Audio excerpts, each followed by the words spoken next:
Miss, ang mga itlog na ito, bibilhin ko lahat.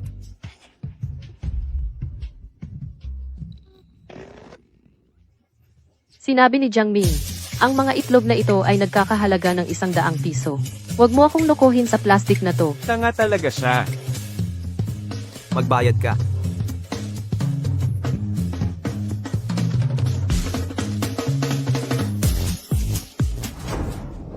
Iniligtas mo ako doon.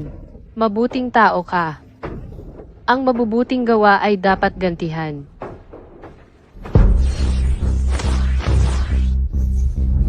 Ayos na lahat.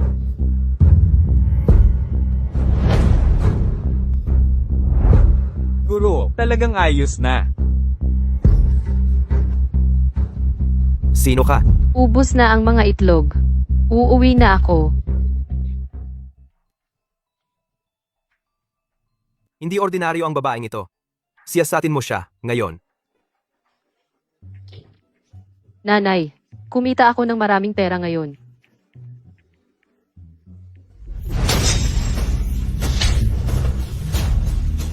Nanay, anong problema? Tingnan mo siya. Hindi lang siya bobo, mura pa siya. Sa lansangan, nakikipaghalubilo siya sa mga lalaki. Kumalat na sa buong Haicheng. Kung tatanungin mo ako, sa dami ng perang dala niya sa bahay, malamang nakuha niya yan sa paglilingkod sa ilang lalaki. Hindi ko ginawa. Sila ang nagsisikap na kawin ang mga itlog ko. Ang tapang mong sumagot.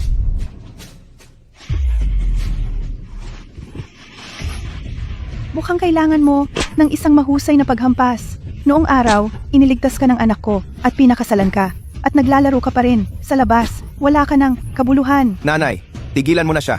Hindi mo ba naririnig ang mga hiyaw niya? Ilang beses ko bang sasabihin? Busalan mo muna, saka mo paluin. Para mas tahimik. Walang kwentang tanga. Ang paluin siya ay sayang lang. Huwag mong sabihin yan. Yung mga lumang herbal formulas na isinulat niya, pinakitaan ako ng maraming pera. Wushuang, sumulat ka pa ng ilang formulas. At ang asawa mo, magluluto sa'yo ng braised pork ngayong gabi. Okay?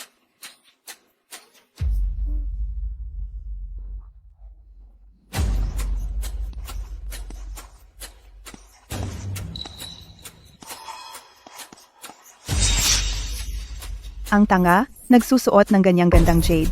Sayang.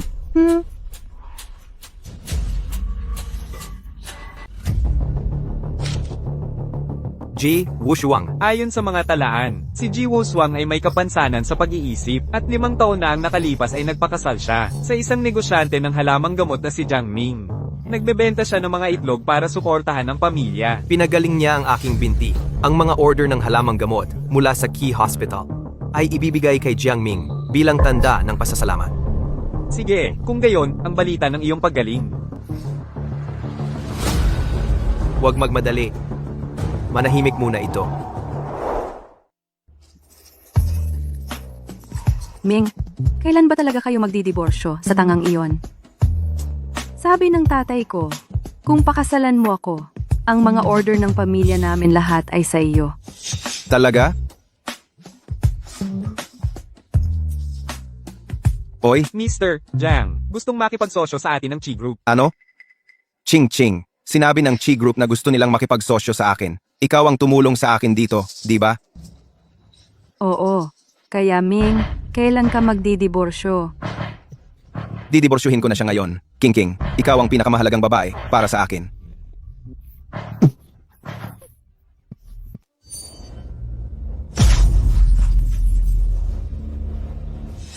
Tangang to.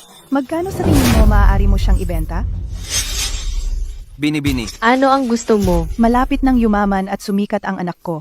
Pupunta ka kasama nila sa Hilagang Myanmar at magkakaroon ka ng magandang buhay. Hindi ako pupunta. Nasaan si Jiang Ming? Gusto kong hanapin si Jiang Ming. Huwag mong tanggihan ng mabuti. Baka pilitin kang uminom ng mapait. Tara na. Hindi, ayaw ko. Hindi ako aalis.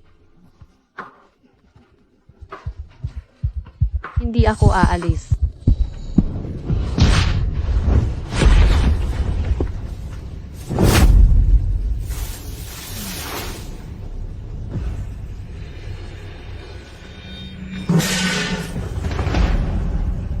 Ikaw.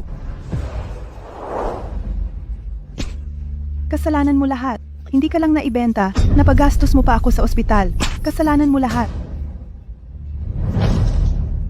Walang kwentang tanga. Buti na lang buhay ka.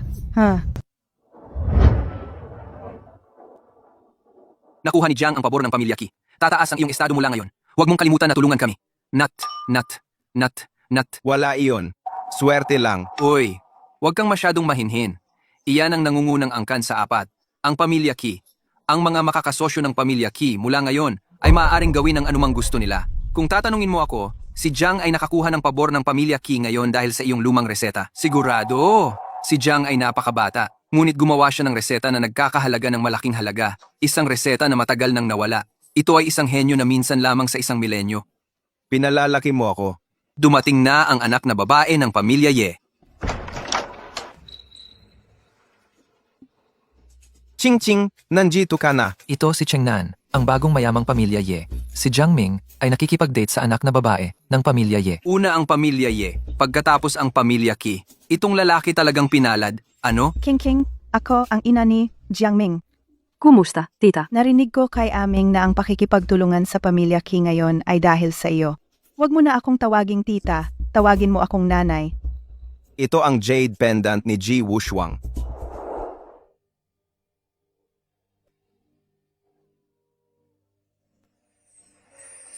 Ang banal na dalaga na si Ji Wuzhuang. Ikinakalat ang kanyang paglilinang upang iligtas ang mundo. Ginalaw ang langit at lupa. Mula ngayon, pinapayagan siya ng langit na bumalik ang kanyang kamalayan. Ang kanyang banal na kapangyarihan ay ganap na naibalik upang paalisin ang mga dayuhang mananalakay, hulihin ang mga traidor, at magdala ng walang hanggang kapayapaan sa kaharian ng Yan.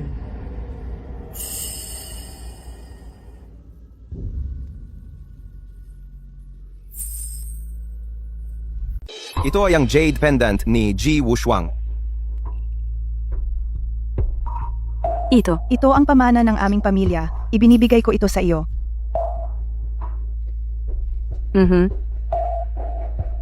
Ang kooperasyong ito ay orihinal na tagumpay ni Ji Wushuang. Sa ganitong mahalagang okasyon, bakit wala siya? Hindi ba ito ang panganay na anak ng pamilya Qi? Presidente Qi, ikaw, nandito ka na pala. Pumunta ako para makita ang iyong pamilya. Nandito ba ang lahat? Oo, nandito ang lahat. HMM. Alam mo ba kung bakit binigyan ka ni Presidente Qi ng order?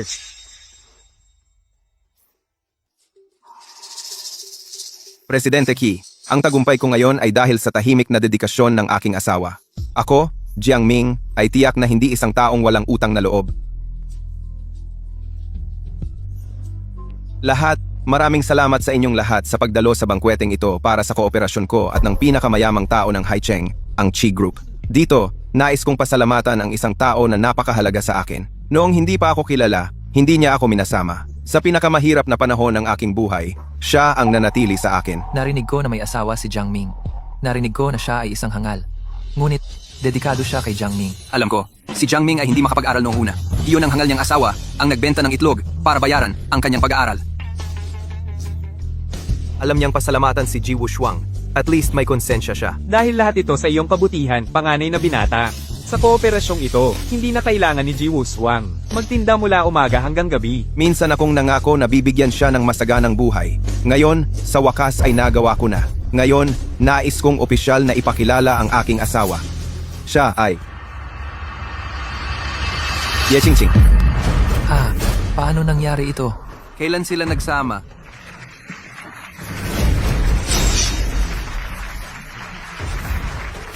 Siya ang iyong asawa. Kung gayon, sino ako?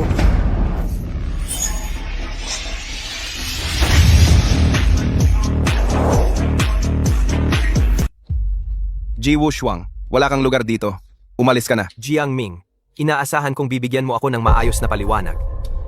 Ang pamilya Qi ay nakipagtulungan lang sa akin dahil kay Qingqing. Hindi ko hahayaang sirain ito ng tangang ito. Mr. Qi, lahat ito ay hindi pagkakaintindihan. Malayong kamag-anak lang siya. Bobo siya. Laging nakadikit sa anak ko. Karaniwan siyang nasa bahay. Dadalhin ko na siya ngayon.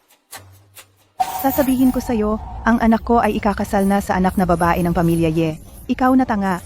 Huwag mong seleksyon ang magandang kapalaran ng pamilya namin. Jiang Ming, talaga bang pakakasalan mo ang babaeng iyon? Ji Wushuang, Alam kong baliw na baliw ka sa akin, pero bobo ka lang. Kumpara sa marangal na binibini, ye ching ching, hindi ka tugma. Kaya tigilan mo na ako. Umuwi ka na at magbenta ng mga itlog mo.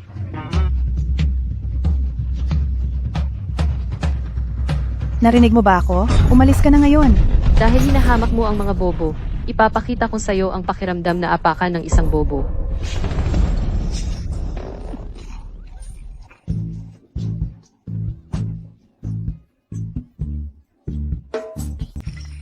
Naglalakad ng aso.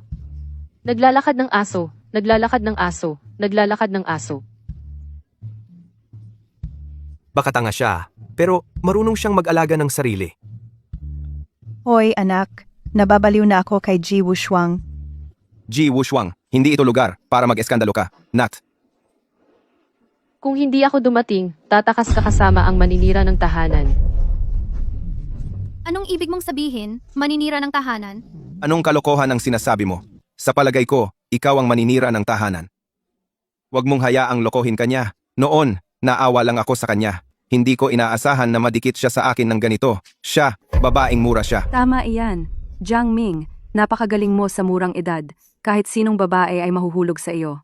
Pati na ang isang babaeng tanga. Alam ko na, si Mr. Jiang ay napakabata pa. Paano siya magkakagusto sa tulad niya? Kaya itong tanga ang nag-frame sa kanya. Tanga at masama. Ji Wushuang, hindi na tayo pareho ng antas. Hindi ka karapat dapat maging asawa ko. Itong maliit na pera ay kabayaran para sa iyo. Ha ha ha. Jiang Ming, hindi ako karapat-dapat. Ang kasalukuyang mga tagumpay mo ay dahil kanino? Ano? Hindi mo sasabihin na ang aking pakikipagtulungan sa Key Group ay naging posible dahil sa isang tanga tulad mo? Dahil sa'yo, gago, di ba? Ikaw. Ji Wushuang, hindi mo ba talaga akala na ang pagbebenta ng ilang itlog ay makakatulong sa akin, ha? Ang ibig kong sabihin ay syempre, hindi ang mga itlog. Iyan ang mga sinaunang herbal na recipe. Anong nangyayari? Seryoso. Tumahimik ka. Ikaw, anong mga kalokohan ang sinasabi mo? Ako mismo ang sumulat ng mga recipe na yan. Ako, Jiang Ming, nakamit ang lahat ng ito sa pamamagitan ng sarili kong pagsisikap at wala kang kinalaman dito, gago. Wala kahit isa, mga bantay. Itong gago ay patuloy na nagsasalita ng kalokohan. Itapon siya sa labas. Huwag mong guluhin ang pakikipagtulungan ko sa pamilya Ki. Gusto kong makita kung sino ang mga has na hawakan ako. Isang grupo ng mga duwag, natakot sa isang gago. Ji Wushuang, ikaw ang may gusto nito. Haha, sige na. Jiang Ming, ang pabor na pagligtas sa buhay ko ay binayaran ko na. Tungkol sa krimen ng pananakit sa akin, gusto kong bayaran mo ito ngayon.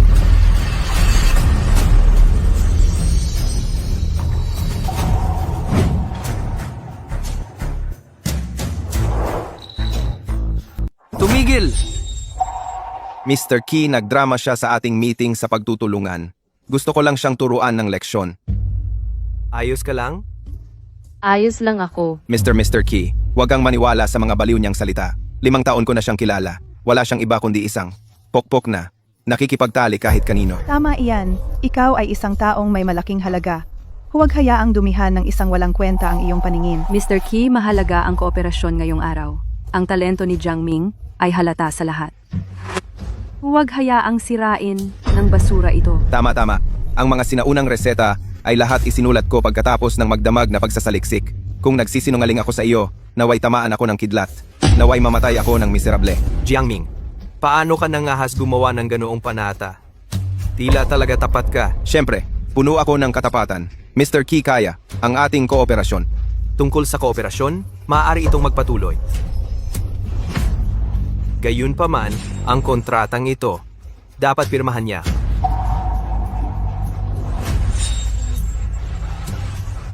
Ginoong Ki, sigurado ka ba dyan? Bobo lang siya. Sa tingin ko kayo ang mga totoong tanga. Itong asosasyon ay palaging paraan ni Ginoong Chi para bayaran si Binibining G. Hindi ikaw, Jiang Ming. Ano? Hindi ba ikaw ang nagpausad ng asosasyong ito? Ikaw mismo ang nagsabi niyan. Hindi ako pumayag.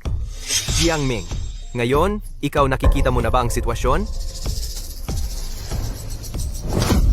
Ikaw, itong mabuting tao sinungaling. Ikaw lang ang nagdulot ng alitan sa pagitan namin ni Wushuang. Jiangming, sinabi mong makikipaghiwalay ka at pakakasalan ako. Paano mo nasabi iyan? Guardia, palabasin mo siya para sa akin. Jiangming, buitre ka! Wushuang, nagkamali ako.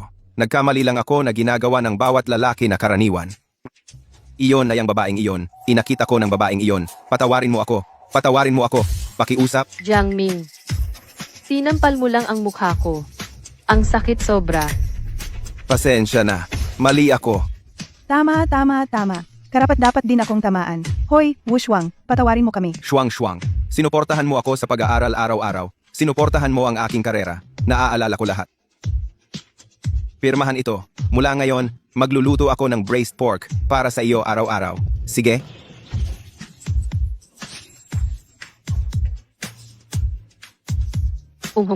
Si,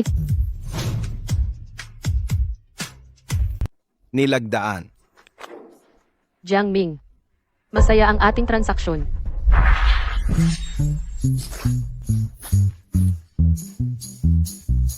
Nagkalat ng bulaklak.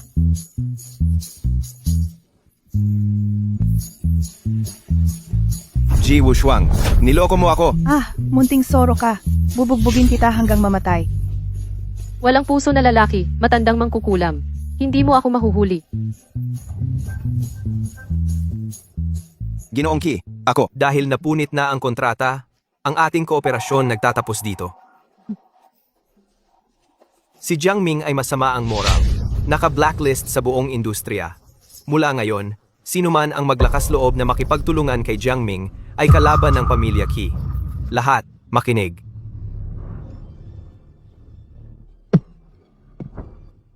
Ginoong Ki, maawa ka. Patawarin mo ako. Magtatrabaho ako na parang hayop para sa iyo. Ginoong Ki, bigyan mo ako ng isa pang pagkakataon. Ginoong Ki. Huwag mong hayaan na matamaan ka ng pinto. Wushuang. Pagkatapos ng lahat ng mga taon na ito, sa wakas ay natagpuan kita. 15 taon na ang nakalipas. Tinulungan kong gamutin ang iyong binti. Tinulungan mo akong makaganti. Pantay na tayo. Uuwi ako para magbenta ng itlog.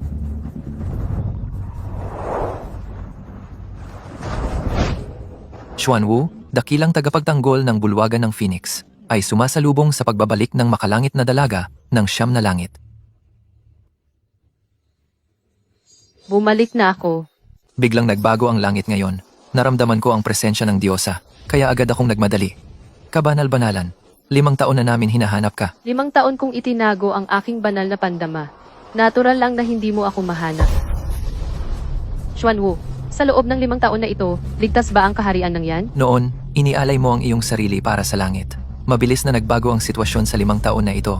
Buti na lang, nanatiling matatag ang bulwagan ng Phoenix. Ang 4 na dakilang pamilya ay tapat na nagbantay. Halos hindi matatag ang kaharian ng yan.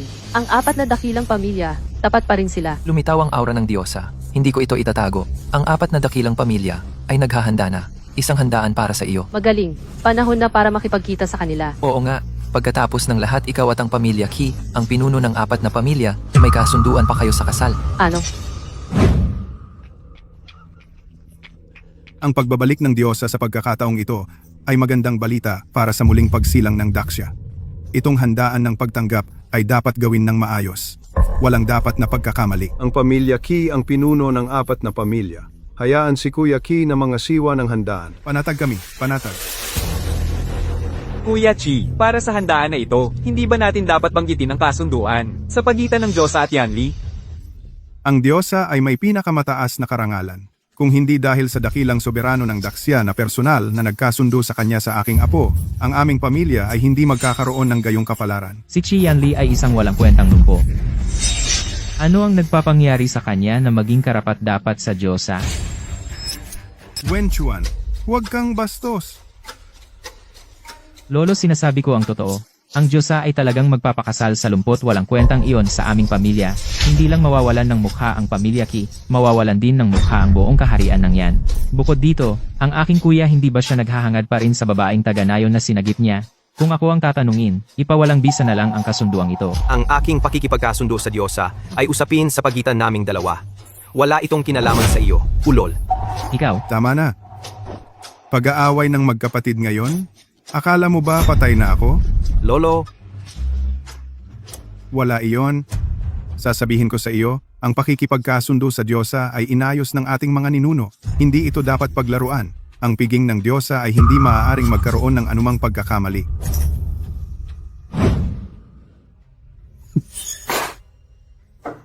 Pangalawang Ginoo, ang taong inimbita mo ay dumating na. Sinasabi mo bang na si Qian Li ay may relasyon sa iyong asawa? Talagang totoo, pangalawang Ginoong Ki. Ang totoo, ang aking asawa ay isa ring tanga. Nakikita mo kung gaano kabulok ang panlasa ni Qian Li. Mabuti. Napakabuti. Ngayon ay mabibigyan kita ng pagkakataon upang baguhin ang mga bagay. Ano ang gagawin? Ikaw na mismo ang mag-isip. Ang piging ng pagbabalik ng makalangit na Diyosa. Qian Li, maghintay ka lang na mapahiya sa piging.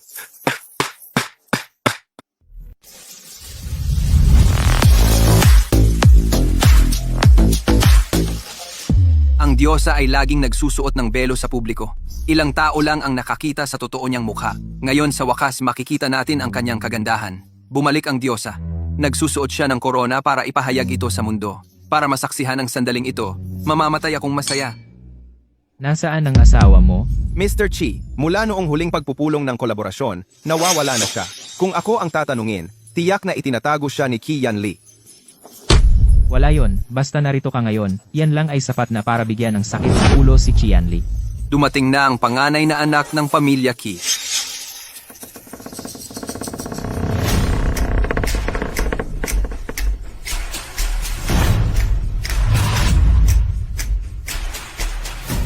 Jiangming, ano ang ginagawa mo rito?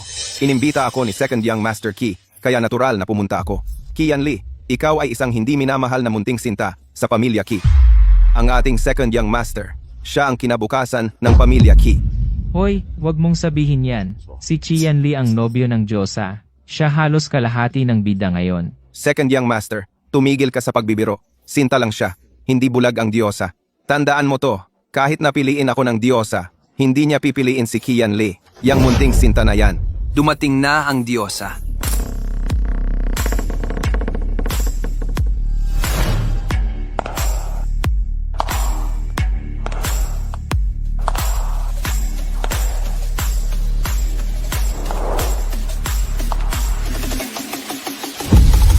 Bakit siya?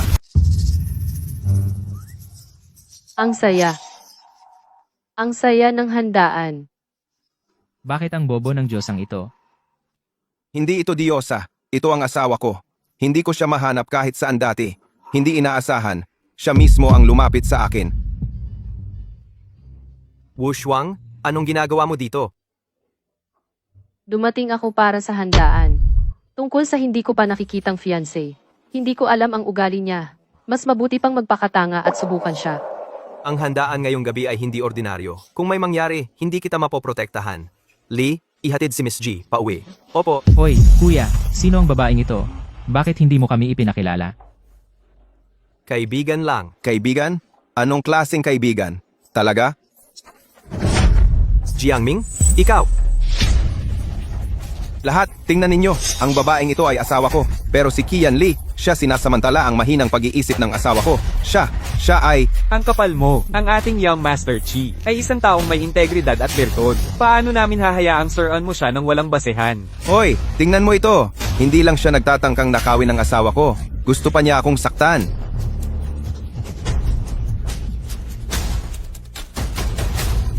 Tingnan, ang Qian Li na ito ay napakalambing.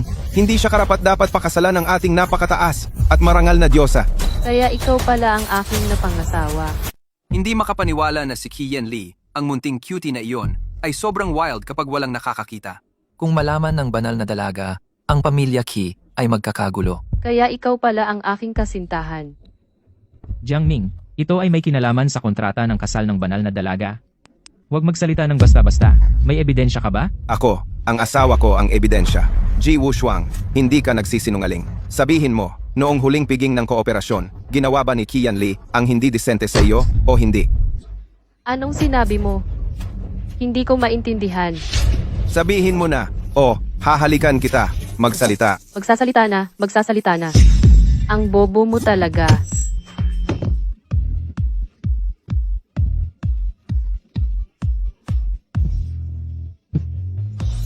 Ang langaw ay hindi dumadapo sa itlog na walang basag. Kuya, ito ay tungkol sa banal na dalaga. Sa tingin ko kailangan nating mag-imbestiga ng husto. Investigasyon ba o paninirang puri? Chi Wenchuan, ang iyong ambisyong parang lobo sa tingin ko alam na alam ng lahat. Kung malinaw ang nakikita ko, ano naman? Qianli, wala ka kundi isang magandang lalaki. Akala mo kaya mo akong talunin? Tigilan nyo na.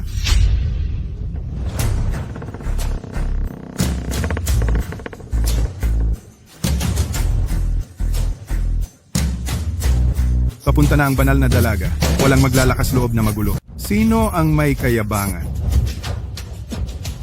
Lolo, siya.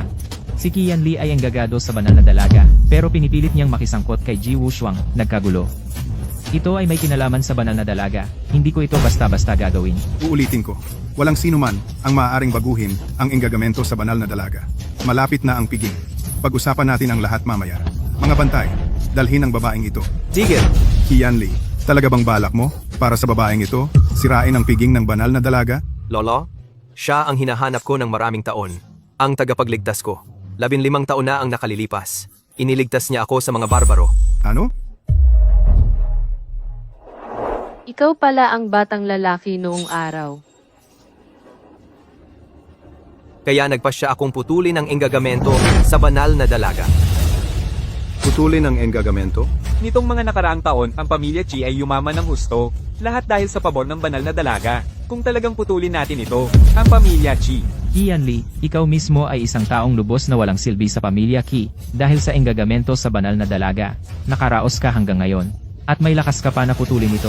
Gusto mong hilahin ang buong pamilya Qi pababa kasama mo? Kahiya-hiya.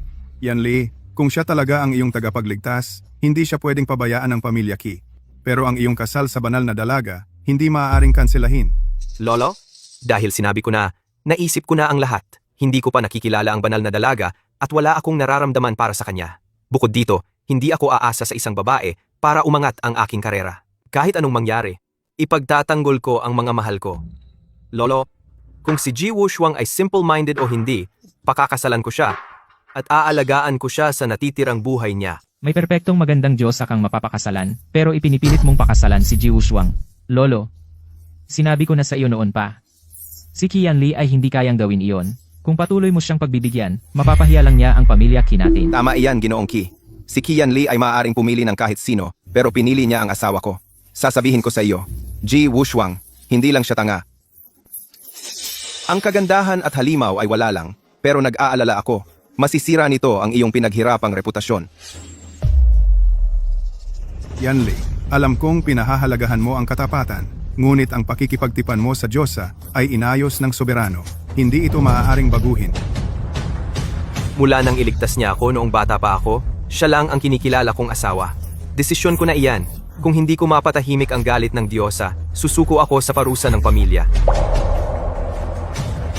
Tapat at matuwid, responsable at matapang. Ang nobyong ito ay mukhang maganda. Sige, gusto mo ng parusa ng pamilya? Kung ganoon sige, mga bantay, dalhin ang parusa. Ito ang itinatanging pamana ng pamilya Chi, ang letigo na pumipigil sa kaluluwa. Ayon sa alamat, isang hagupit ay nagsusunog ng mga laman loob. 2 hagupit ay yumayanig sa kaluluwa. 3 hagupit, kahit dumating ang isang makalangit na nilalang, hindi ka nila maililigtas. Kaya gagamitin nila ang latigo na pumipigil sa kaluluwa kay Qianli? Kuya Qi, talaga bang gagawin mo ito? Qianli. Qianli. Wushuang, ayos lang ako. Tatanggapin ko ang kahit anong parusa na ibigay ni Lolo. Qi Yanli, ikaw ang panganay na apo ng pamilya Qi. Sinalungat mo ang banal na kasunduan sa kasal. Nagpumilit kang walang respeto sa banal na dalaga. Alam mo ba ang iyong pagkakamali? Pinoprotektahan ko ang mahal ko. Wala akong kasalanan. Yanli, kung aaminin mo lang ang iyong pagkakamali, magpapanggap akong walang nangyari. Kapag dumating na ang banal na dalaga, lahat ng ito ay hindi na maaaring balikan. Wala akong kasalanan. Bakit ako aamin?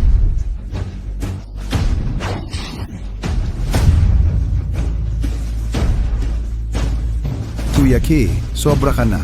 Si Yanli ay nagdulot ng malaking kaguluhan. Kung wala ang mabigat na parusang ito, hindi namin mapapatahimik ang galit ng banal na dalaga. Yanli, magmadali ka at humingi ng tawad. Kung bumagsak ang ikatlong latigo, mawawala ang iyong buhay. Qi Yanli, alam mo ba ang iyong pagkakamali? Hindi. Kailangan mo ba akong itulak ng ganito? Sa sandaling ibigay ko ang ikatlong latigong ito, ang ugnayan nating mag-apo ay magtatapos dito.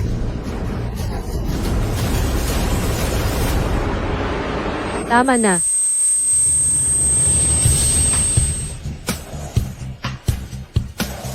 Wushuang, ayos lang ako. Ito ay usaping pampamilya sa pagitan ng pamilya Qi at ng banal na dalaga. Ang mga tagalabas ay hindi pinapayagang makialam. Tama iyan.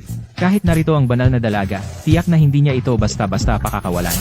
Sino ang nagsabing hindi pa dumarating ang banal na dalaga? Banal. Nasaan ang banal na dalaga?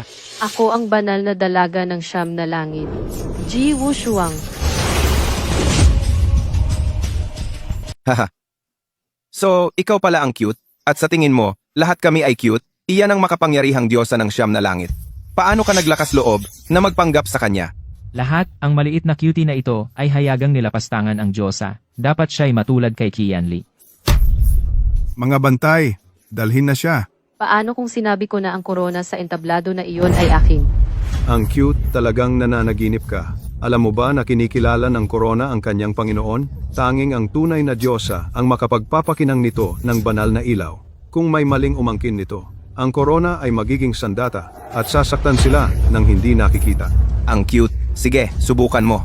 Kung ikaw talaga ang diyosa, kailangan naming lahat na lumuhod at yumuko sa iyo. Sige, susubukan ko. Akin ito, kaya ako ang masusunod. Wushuang, huwag kang umalis. Pinotektahan mo ako kanina. Ngayon, ako naman ang magpoprotekta sa'yo. Ang korona ng diyosa ay hindi dapat hawakan. Dali, may pumigil sa kanya. Hindi sapat ang mga iyon.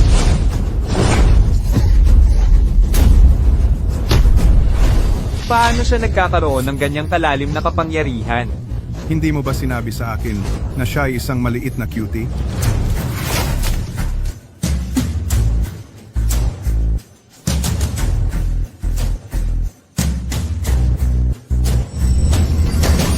Siya pala talaga ang diyosa. Hindi. Imposible. Hindi. Imposible iyan. Jiang Ming, binigyan kita ng maraming pagkakataon. Pero tumanggi kang magsisi. Diyosa, bulag at hangal ako. Hindi ko alam ang aking lugar. Mali ako. Patawarin mo ang aking buhay. Pakiusap. Maawa ka sa akin. Mga guwardiya, dalhin ang lalaking ito. Teka, dahil lang sa isang korona, maniniwala ka sa sinasabi niya. Inayos ko ang piging ng Diyosa. Ang korona ng Diyosa ay ang tanging isa sa mundo. Hindi madaling dalhin ito mula sa bulwagan ng Phoenix. Upang maiwasan ang maraming tao at mapagmasid na mata at anumang aksidente, ipinasadya kong gumawa ng kopya. Hanggat isuot mo ito, magniningning ito. Kaya peke ang koronang ito. Ibig sabihin kung sino man ang magsuot nito, magniningning din ito. Ji Wushuang, munting sinta, naglakas loob kang magpanggap na Diyosa at takutin ako? Ang kapal ng mukha mo. Ang Diyosa ng siyam na langit ay mahiwaga at hindi masukat. Wala sa amin ang nakakita ng kanyang tunay na mukha. Ngunit 5 taon na ang nakalipas. Noong nakita namin siya mula sa malayo, natatandaan ko na sa leeg ng Diyosa, suot niya ang kanyang palawit na phoenix. Binibini, sinasabi mong ikaw ang Diyosa. Kung gayon, nasaan ang iyong palawit na phoenix? Sinasabi mo bang ikaw ang diyosa? Ipakita mo sa amin ang iyong Phoenix Pendant. Hayaan mo kaming makita ito. Ay naku. Kinuha ng matandang mangkukulam ang aking Phoenix Pendant. Hindi ko pa alam kung nasaan ito. Nawala ang aking Phoenix Pendant. Nawala? Sa tingin ko wala ka talaga. Ang aking pakikipagtipan sa Diyosa ay hindi tungkol kay Wushuang. Pinarusahan na ako. Hindi ba dapat matapos na ang remedyo na ito? Ang bagay na ito ay walang kinalaman sa kanya. Pero nagpanggap siyang Diyosa. Binaya niya ang 4 na dakilang pamilya. Iyan ay isang malubhang krimen. Mga gwardiya, dalhin siya. Sumpa, hindi pa ganap na gumaling ang aking katawan. Hindi ko magamit ang aking banal na kapangyarihan ngayon. Master Qi, ang Ji Wushuang na ito ay hangal at masama. Naglakas loob siyang linlangin ang 4 na dakilang pamilya. Kung hindi natin siya parusahan, mahirap kumbinsihin ang lahat. Hindi ako nandaya kaninuman. Nawala ko talaga ito. Gumagawa ka pa ba ng dahilan? Ji Wushuang, hindi ka iiyak hanggang makita mo ang kabaong. Dahil mahilig kang magsinungaling. Mga gwardiya,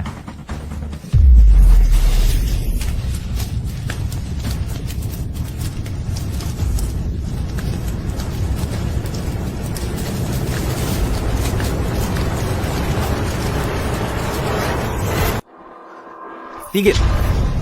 Umatras ka na. Yanli, gusto ka ng babaeng ito, at saka nagpanggap pa siya bilang banal na dalaga. Isang mabigat na krimen iyan.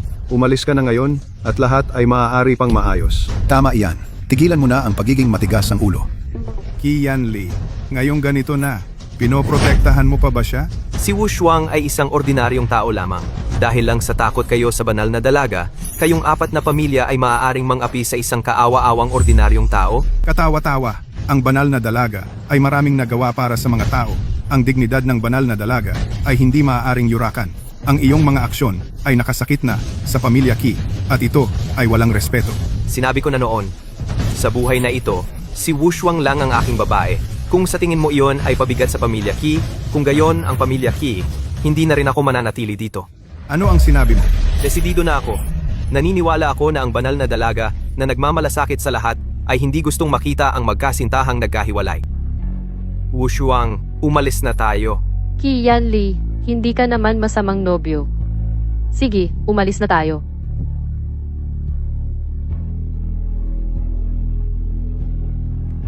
Mula ngayon, mapahamak ang apat na dakilang pamilya. Kung lalabas ka sa pintong iyan, hindi ka na apo ko. Umalis na tayo. Lolo, sinabi ko na noon, si Qi Yanli ay walang silbi. Ang pamilya Qi ay maaari lamang manahin ko. Kuya Qi, ayos ka lang ba? Lolo? Kumusta, Kuya Qi? Lolo, Ano ang problema, Kuya Qi? Lolo? Lolo? Huwag kang magalit. Qi Yanli, si Lolo ay ganito, dahil sa'yo, hindi ka malugod sa pamilya. Qi, umalis ka na ngayon. Tama na. Si Elder Qi ay may sakit. Pag-usapan natin mamaya. Mabilis, tawagan ang banal na doktor na si Shen para iligtas siya. Elder Shen, kumusta ang aking lolo? Elder Qi, siya ay may malubhang sakit. Ang kanyang katawan ay nasa huling hantungan na natatakot ako na hindi siya makakalampas ngayong araw. Lolo, Yanli, gusto niya na ikaw at ang banal na dalaga ay tuparin ang kasunduan sa lalong madaling panahon. At maghanap din ng suporta para sa pamilya Qi. Elder Shen, wala bang ibang paraan para gamutin si Lolo? Ang aking kaalaman ay mababaw. Si Elder Qi ay wala ng lunas. Gayunpaman, may rumor ang banal na dalaga ng Siyam na langit ay may lihim na pamamaraan na kayang buhayin ang patay at muling buuin ang mga buto. Siguro, subukan natin. Ano? Ang banal na dalaga ay kayang iligtas siya. Ngayon ay dapat sana ang piging ng banal na dalaga, pero hindi pa dumarating ang banal na dalaga. Si Qi Yanli ay hindi gumalang sa banal na dalaga doon. Ang banal na dalaga ay tiyak na may narinig kaya hindi siya dumating. Qi Yanli, ikaw ang nanakit kay Lolo. Kahit anong mangyari, ang pagligtas kay Elder Qi ang pinaka-prioridad ngayon. Mabilis na makipag-ugnayan sa Phoenix Hall.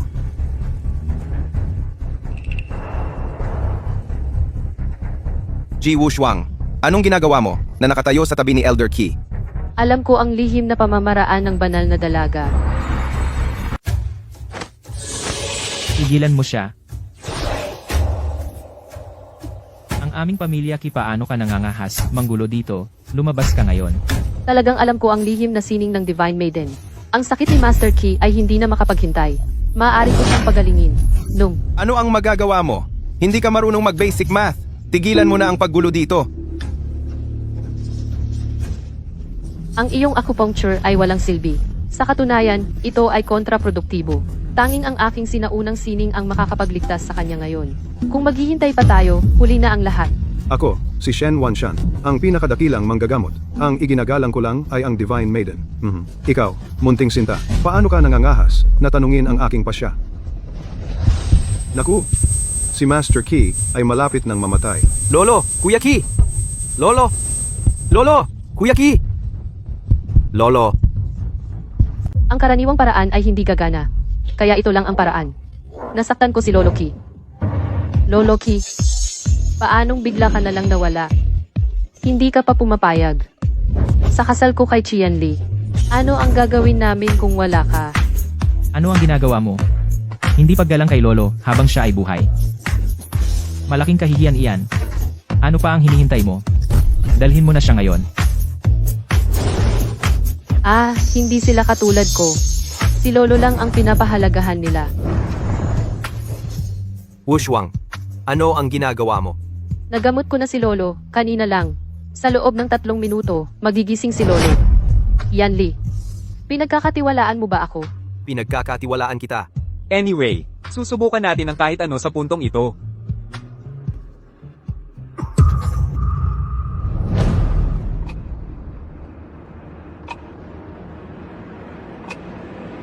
Si Lolo Ki ay wala ng lunas. Hindi na maililigtas si Master Ki. Ano ang sinabi ko sa iyo? Hindi dapat namin siya pinabayaan. Qianli, nakipagsabuatan ka ba sa kanya? Para ipaglaban ang mana ng pamilya Qi, ginagalit si Lolo bago siya mamatay at hindi siya pinapahinga kahit patay na. Hindi ko naisip na patayin si Lolo. Para sa mana. Ang mga katotohanan ay nasa harap mo. At gumagawa ka pa ng dahilan.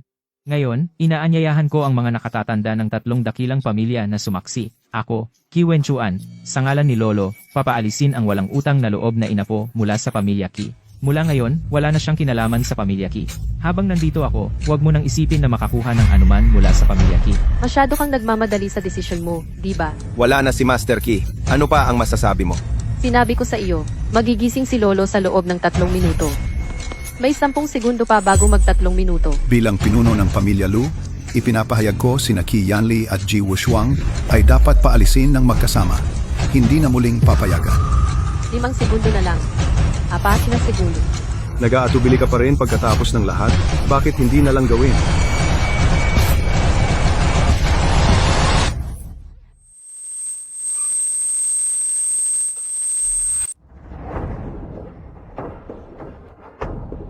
Lolo. Guro Ki, gising ka na. Anong nangyayari? Lolo, ano ang pakiramdam mo? Paano nangyari iyon? Mula sa pulso.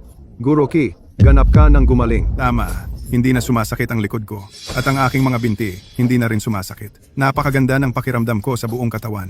Hoy! Anong nangyayari? Lolo, noong nasa binggit ka na ng kamatayan, si Wushwang ang nagligtas sa iyo. Kanina, si Qi ay malinaw na. Posible bang ang munting sinta na ito talaga namang may alam na sikretong teknik ng Diyosa? Imposible. Si Ji Wushuang ay isang munting sinta lamang. Nagkataon lang. Maling diagnosis iyon. Ha. Ako ang nangungunang doktor ng milagro. Ikaw, munting bastos, paano mo ako nagawang siraan? Siguro Qi ay dumaranas ng nakamamatay na sakit. Maliban sa Diyosa, walang sino man ang makakagamot nito. At ikaw, sa ilang galaw lang, nagpagaling ng lubos kay Guro Qi. Posible bang ikaw ang Diyosa? Diyosa ako si Shen Wanshan. Mahigit 20 taon na ang nakalipas, noong bata ka pa, pumunta ako sa inyo para magpakonsulta. G, Shen, hindi mo kailangang yumuko ng sobra. Talaga bang siya ay isang Diyosa? Oo, talaga bang siya ay isang Diyosa? Ji Wushuang, sino ba talaga siya? Wala lang siya. Sinasabi ko sa inyong lahat. 5 taon nang kasal si Ji Wushuang sa akin, araw-araw. Wala siyang ginagawa kundi magbenta ng itlog at wala nang ibang alam. Kung siya ay isang Diyosa, ako naman ang hari ng langit. At kayo'y lumuluhod at yumuyuko sa kanya? Sa tingin ko, ikaw na doktor na walang sapatos ay nawawalan na ng paningin. Ji Wushuang, sinuwerte ka lang ha? Maaari mo silang lokohin, ngunit hindi mo ako maloloko. Tumahimik ka. Kung si Ji Wushuang ay isang Diyosa o isang ordinaryong babae, siya ang aking tagapagligtas at isang benepaktor ng aming pamilya Qi. Hindi ko kayo papayagang maging walang galang sa aming benepaktor. Hindi, siya, si Ji Wushuang, ay isang cute na munting boba. Siguro lahat ito ay pakana ni Qianli para makuha siya sa pamilya. Natatakot lang ako na baka malinlang kayo, Ji. Mga bantay, itapon ninyo itong munting sinta. Sinasabi ko ang totoo, Jiki. Si Ji Wushuang ay isa lang munting cute. Jiang Ming, sino nagsabi sa'yo na ako ay isang munting cute? Hindi ka bobo. Ha. Nakakita ka na ba ng sino man na kayang mag-practice ng ganitong makabagong medisina at gamitin ito ng husto? Imposible iyon. Matalino ako sa buong buhay ko. Paano ako maloloko ng iba? Jiang Ming, paulit-ulit mong sinasabi na ayaw mo. Pero sa totoo lang, ikaw ang pinakatanga.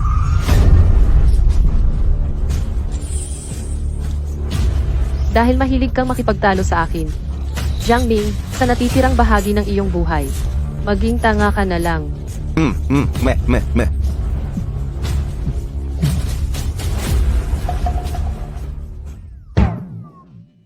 SpongeBob, tara, manghuli tayo ng dikya. Umalis ka. Bilisan mo, dalhin mo siya. Ipadala siya sa ospital ng may sakit sa isip. Huwag mo siyang palabasin sa natitirang bahagi ng kanyang buhay. Iwan mo siya sa akin. Wushuang? Talaga bang? Ang pagkakakilanlan ko. Alam mo na 'di ba? Sabi ng master, ako daw ay isang Diyos na bumaba sa lupa. Napakalakas! Ikinagagalak kitang makilala, aking kasintahan. Ngayong naayos na ang hindi pagkakaintindihan, hindi pa huli para simulan ang piging ng Diyosa. Tama iyon. Haicheng, ang pamilya Qi. Ang pamilya Bai ng Dongdo. Ang pamilya Lu ng Kanglan. Ang pamilya Yun ng Yanchu. Binabati ang pagbabalik ng Diyosa. Ako. Sino ang may lakas ng loob na magpanggap na Diyosa?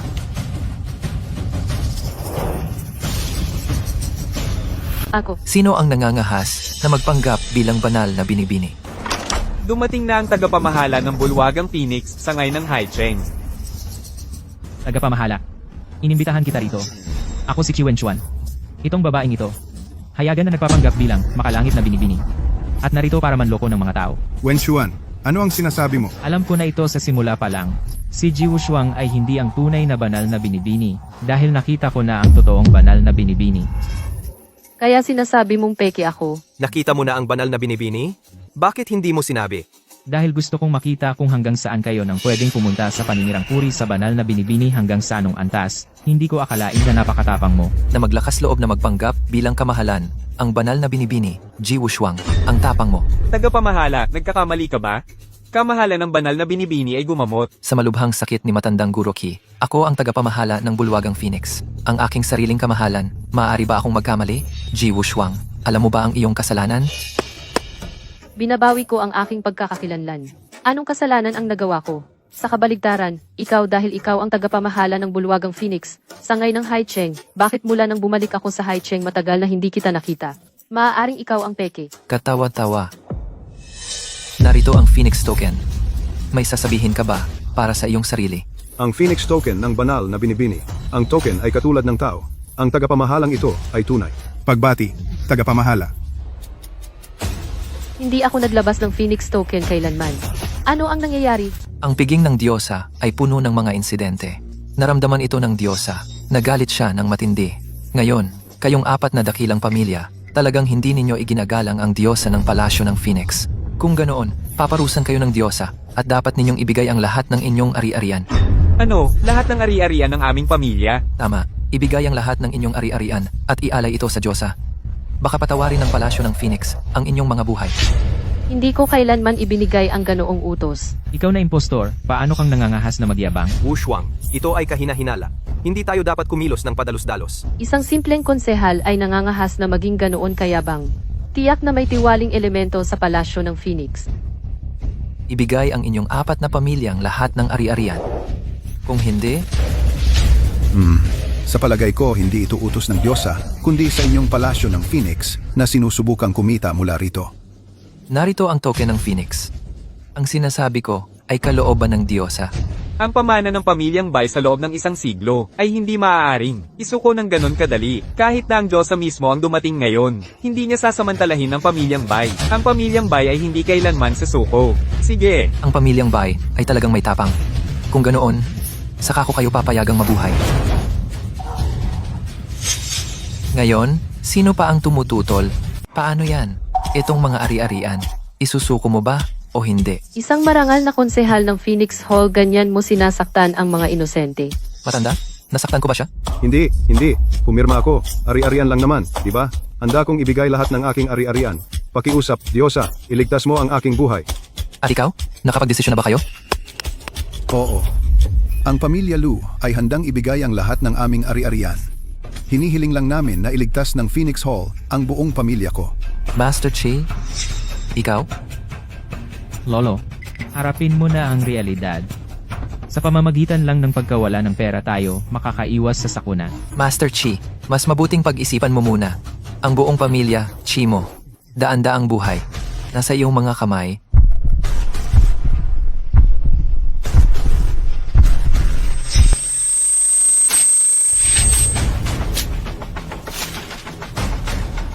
Ang pamilya Ki ay hindi pipirma.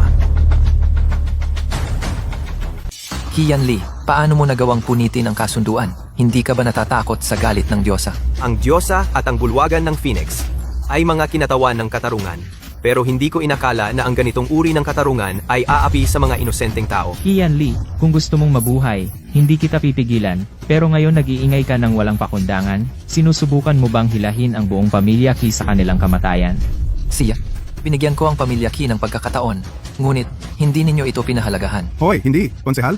Naunawaan na ng matandang Ginoong Ki. Lolo, may kakaiba talaga dito. Hindi tayo maaaring sumuko. Sige, ibibigay ko ang mga ari-arian ng pamilya. Lolo, Mabuti naman.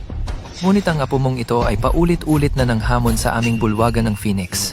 Hindi siya dapat pabayaang mabuhay. Sa tingin ko hinahanap mo ang kamatayan. Peke ka, paano mo nagawang makialam sa aking trabaho? Hindi ko alam na sa loob ng 5 taon, ang bulwagan ng Phoenix ay naging napakasama. Paano mo nagawang itutok ang mga espada sa mga inosenteng tao? Ito ba ang paraan kung paano kayo dinidisiplina ni Xuan? Ang tapang mo. Naglakas loob ka bang banggitin ang pangalan ng dakilang tagapangalaga? Sabi ko, hinahanap mo ang kamatayan. Hindi lamang ako naglalakas loob na tawagin ang kanyang pangalan, kaya ko rin siyang yumuko at sumumpa ng katapatan sa akin. Ikaw ay isang langgam lamang. Paano kang nangahas na walang galang sa dakilang tagapagtanggol? Mukhang kailangan mong turuan ng leksyon.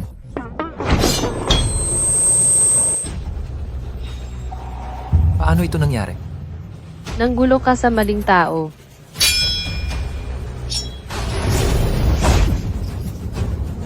Ano pa ang hinihintay mo? Kunin siya.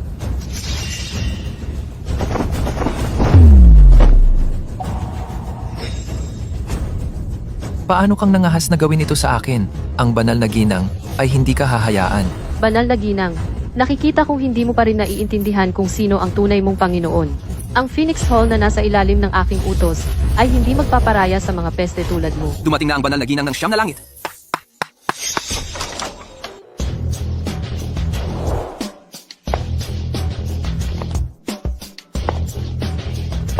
Siya iyon. Ji, Wushuang. Ikaw munting sinta, anong ginagawa mo dito? Magsaludo sa banal na dalaga. Siya ang uminsulto sa bulwagang Phoenix. Banal na dalaga, kailangan mong humingi ng katarungan para sa amin. Ye King King, sinasabi mong ikaw ang banal na dalaga. Ang kapal ng mukha mo. Lumuhod sa harap ng banal na dalaga. Hindi pa ako nakapag-ayos ng utang mula sa piging ng kooperasyon. Dahil nandito ka, ayusin natin ang luma at bagong sama ng loob sabay-sabay.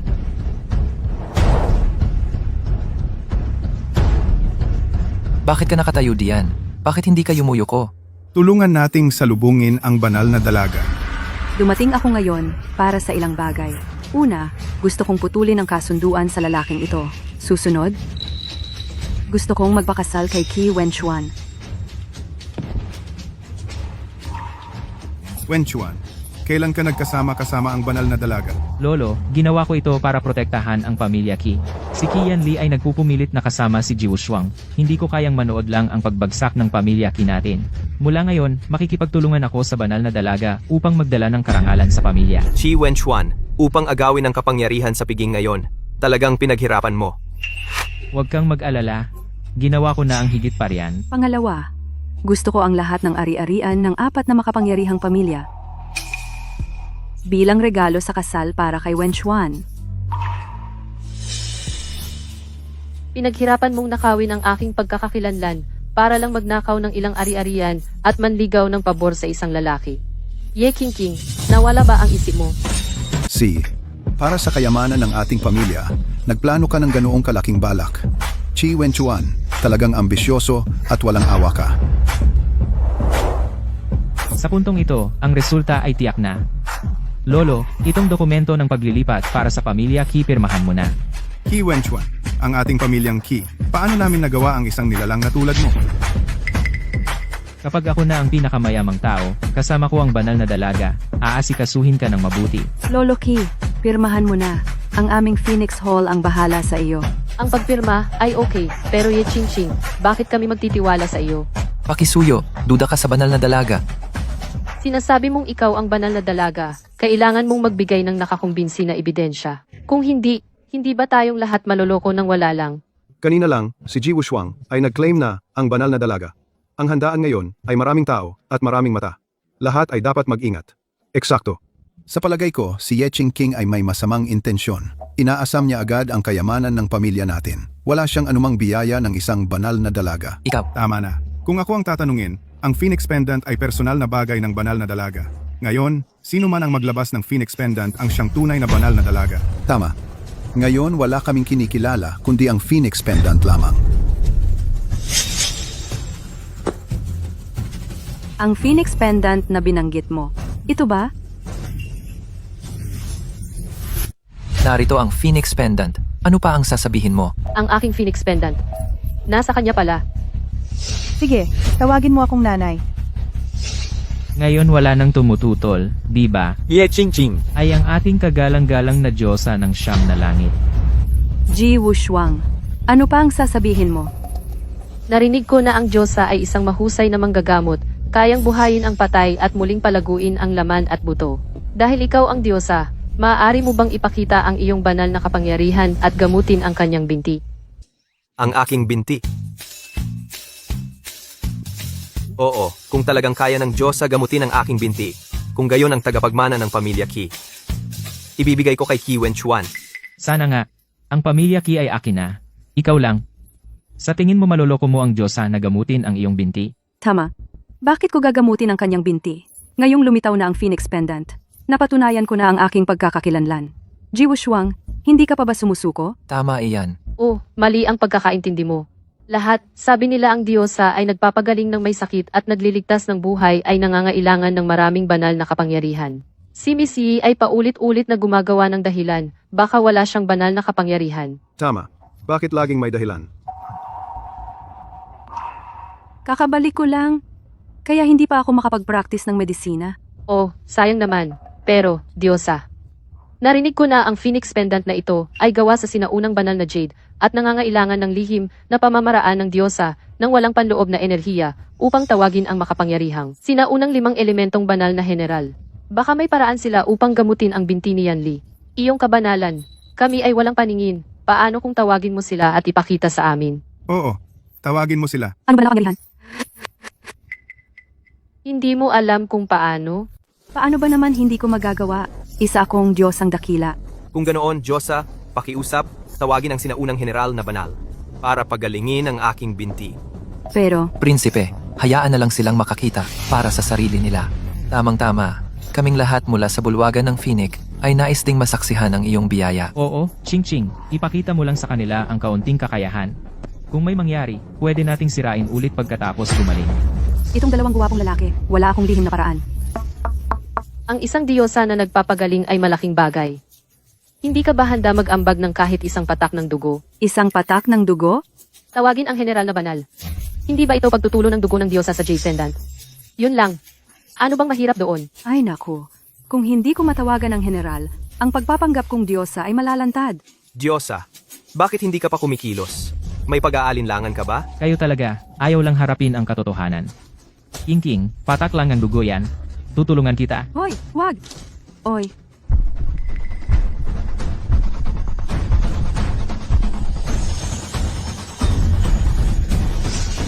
Ang sinaunang mga general ng 5 elemento ay naghihintay ng iyong utos, Diyosa.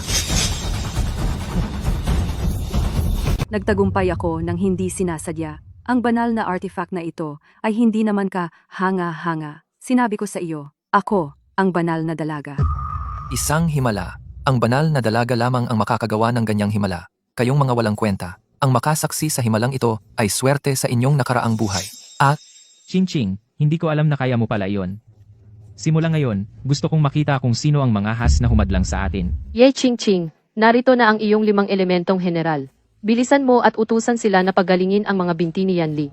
Pagalingin ang mga binti? Dahil mayroon akong napakataas na kapangyarihan, bakit ko pagagalingin ang kanyang mga binti? Ang pag-alis sa inyong lahat ay mas madali. Banal na dalaga, ano ang ibig mong sabihin dyan? Tiyak na hindi tayo aalisin ng banal na dalaga kapag wala na tayong silbi. Ji Wushuang, sinira mo ang aking mga plano ng paulit-ulit. Sawa na ako sa iyo. Siguro, ikaw ang uunahin ko. 5 elementong general, pakinggan ninyo ang aking utos. Wasakin si Ji Wushuang kaagad. Wushuang, Huwag kang pumunta.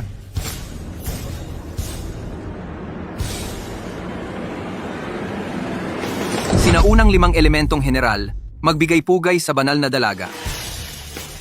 Bakit ang 5 elementong general ay yumuyuko kay Ji Wushuang? Kamahalan, anong nangyayari? Anong ginagawa mo? Sinabi ko sa iyo na sirain siya, hindi yumuko sa kanya. Tingnan mong mabuti. Ako ang tunay na may-ari ng Jade Pendant. Ako ang Diyosa ng Siyam na Langit. Yi Ching. Ang 5 elementong general na ito, tila, hindi kanila kinikilala bilang kanilang Panginoon. Imposible. Imposible. Ji Wushuang, ikaw talaga. Anong lihim mong ginawa para kontrolin ang 5 elementong general na sila'y nasira? ang 5 elementong general ay mga sinaunang banal na general. Paano sila maaaring kontrolin ng isang ordinaryong tulad ni Wushuang? Mula rito, tila ang pagkakakilanlan ni Ye Qingqing bilang diyosa ay baka hindi totoo pagkatapos ng lahat. King, ano ang nangyayari dito? Ako? Ye Qingqing. Gusto mo bang malaman kung bakit? Sasabihin ko sa iyo. Ang 5 elementong general ay mga sinaunang banal na general. Puno sila ng espiritual na enerhiya. Ang kinikilala nila ay hindi ang lahi ng isang diyosa, kundi ang aura ng isang diyosa. Ang aura ng isang diyosa. 5 elementong general, pakinggan ang aking utos. Narito.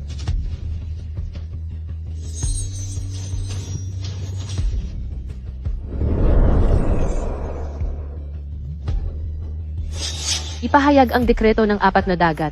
Ako, ang Diyosa ng Siyam na Langit, pagkatapos ng 5 taon sa mundong mortal, ngayon ay opisyal na bumabalik. Poprotektahan ang ating bansa sa loob ng 10,000 henerasyon. Protektahan ang ating bansa sa loob ng 10,000 henerasyon. 10,000 henerasyon ng kapayapaan. Ching, ano ba talaga ang nangyayari? Ito. King, anong nangyayari dito? Hindi iyan totoo. Ji Wushuang. Si Ji Wushuang ay isang mangkukulam. Dapat ay ginulo ang palawit ng Phoenix. Lahat ito ay isang panlilinlang. Huwag mong hayaang lokohin kanya. Ye Ching. Kahit ngayon, hindi ka pa rin nagsisisi. Isang simpleng panlilinlang maaaring manloko ng iba, ngunit hindi ako. Paano mo nagawa? Sa harap ng 4 na dakilang pamilya, hayagang agawin ang aking banal na artifact. Iyan ay isang malaking pagkakasala. Mga bantay, dalhin siya! Isang panlilinlang? Hindi maaari. Tama iyan. Si Ji Wushuang ay naging banal na dalaga. Kapareho ng 5 taon na ang nakalipas. Oh, ang sarili mong mga tao ay tila hindi na nakikinig sa iyo. Pagkatapos ng lahat ng ito, Kahit ikaw ay nagtatanong sa pagkakakilanlan ng banal na dalaga, hindi ako nagtatanong ito ay dahil si Ji Wushuang, mukha siyang sobrang katulad ng banal na dalaga. paano mo nasabi iyan? Huwag kalimutan, ipinangako sa atin ng banal na dalaga ang kayamanan ng 4 na dakilang pamilya. Kung ikaw ay magtatraidor ngayon, wala kang makukuha. Ji Wushuang, una, nagpanggap ka bilang banal na dalaga, pagkatapos ay sinamsam ang banal na artifact. Ayon sa batas, durusahan ka ng pagbabalat at mapuksa mga bantay. Samsamin si Ji Wushuang.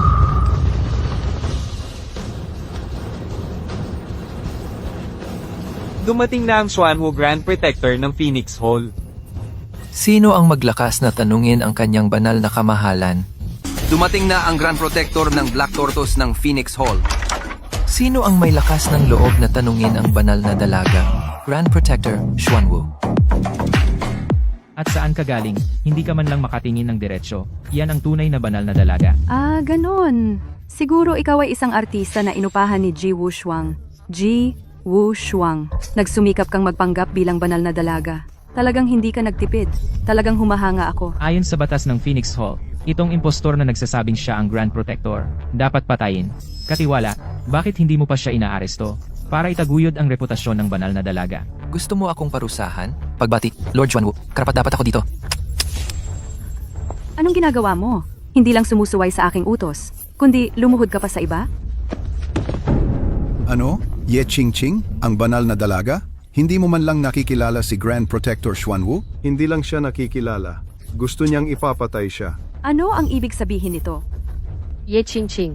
Talagang hindi mo aaminin ang pagkatalo hanggang huli. Posible bang ikaw talaga? Ang iyong protector Xuan Wu ay dumating ng huli. Mangyaring parusahan mo ako. Banal na dalaga ng siyam na langit.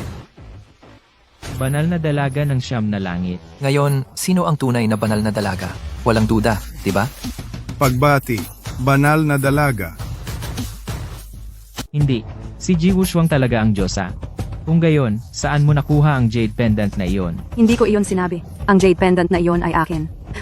Nag-aakala ka lang. Ikaw? Konsehal ng Haicheng. Sinabi mo lang na ang pagpapanggap bilang diyosa at pag-agaw ng artifact.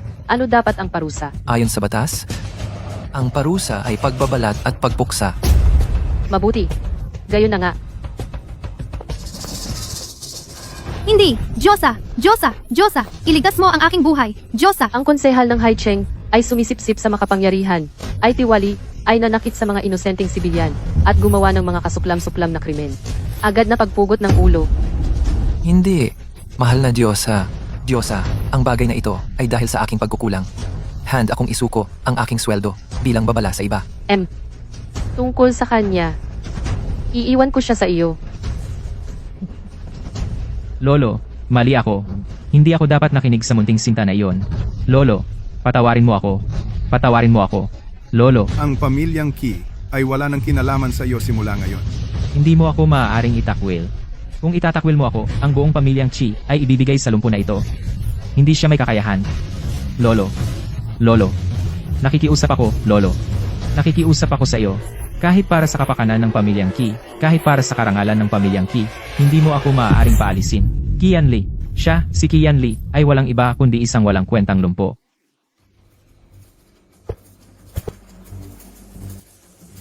Hindi ka na lumpo. Ngayon ikaw na ang lumpo.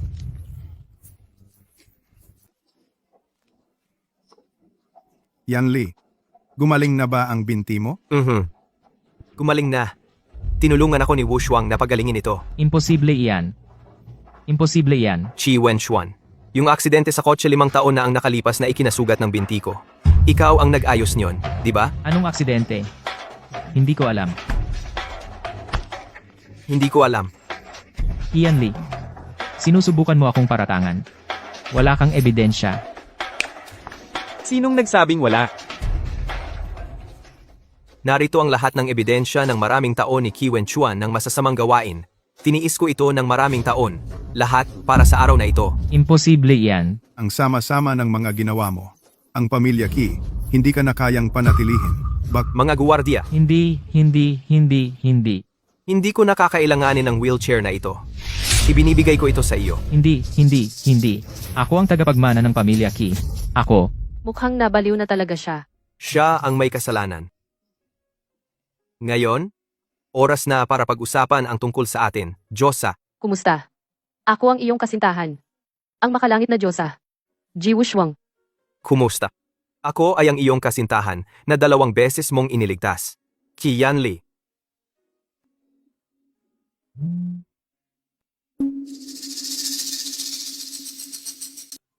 Sa pagkakataong ito, salamat sa presensya ng Diyosa. Ang munting piging na ito kung hindi, ay magdudulot ng kung gaano karaming gulo. Kahit na. Natatandaan ko na kayo dati ay hindi yung mga taong sumusunod sa kapangyarihan lamang. Hindi ninyo alam, Diyosa. 5 taon na ang nakalipas. Isinakripisyo ninyo ang inyong sarili para sa katarungan. Kahit na ang salot ay naalis, ang mga puwersang masama ay matagal nang pumasok sa aming pamilya. Sila ay malalim na nakaugat. Nahihirapan kaming mabuhay sa magulong panahon na ito. Talagang hindi madali. Nang marinig namin ang inyong pagbabalik, Diyosa, tuwang-tuwa kami. Sa sobrang pagmamadali, nakagawa kami ng maraming pagkakamali.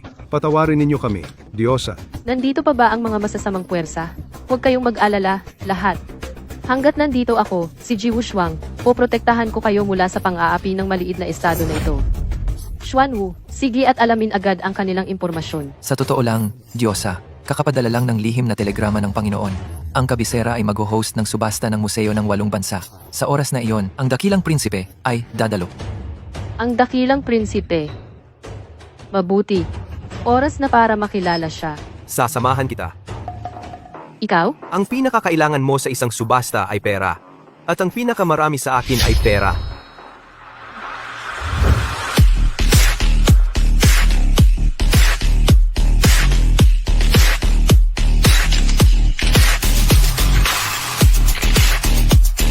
Ang subastang ito ay kahanga-hanga. Gusto mong pumasok na may ari-arian na mas mababa sa 1 milyon? Umalis ka rito. Qi Wenchuan? Anong ginagawa niya dito? May imbitasyon ako. Bakit hindi niyo ako papasukin? Bakit? Dahil mukha kang mahirap. Nakadamit ka na parang tao. Pinapahiya mo ang kapwa mo. Mukhang hindi pa sapat ang pagkatalo ni Qi Wenchuan. Nasira ko dati ang kanyang binti. Pero gumaling na ito ngayon. May mali dito. Tingnan na lang natin. Mga taong tulad mo ay hindi karapat-dapat na maglinis ng aming sapatos. Palayasin siya. Anong karapatan mo? Anong karapatan mo? Sino tong lalaking ito? Ang yabang sa auction. Narinig ko, Siya ay isang anak sa labas na pinalayas ng pamilya Chi. Kamakailan ay sumabit siya sa isang malaking tao. Kaya siya nagpapasikat. Bago tayo magsimula, hayaan ninyo akong magsalita.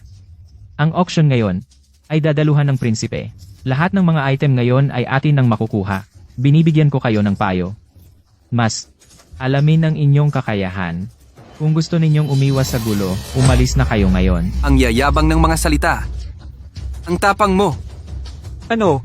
Darating ang panganay na prinsipe? Kung gayon, hindi na natin makukuha ang magagandang bagay. Tara na, alis na. Kung magalit ang panganay na prinsipe, para na tayong patay. Sige, alis na. Lalaban sa autoridad ng panganay na prinsipe. Kung gusto mong mamatay, huwag mo kaming idamay. Nakita mo? Malapit na kayong magpalit ng pangalan.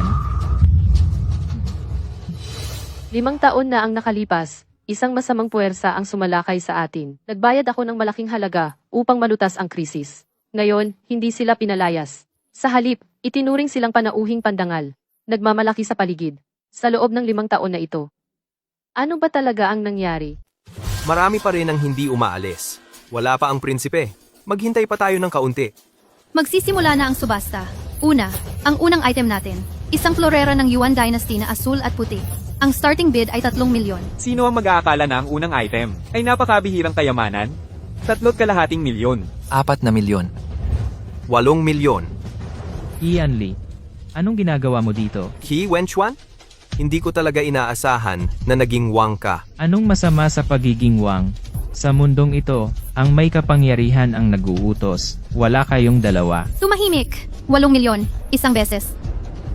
8 milyon, 2 beses. 8 milyon, 3 beses. Teka,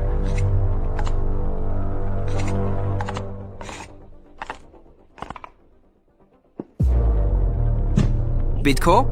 100 milyon. Kamahalan?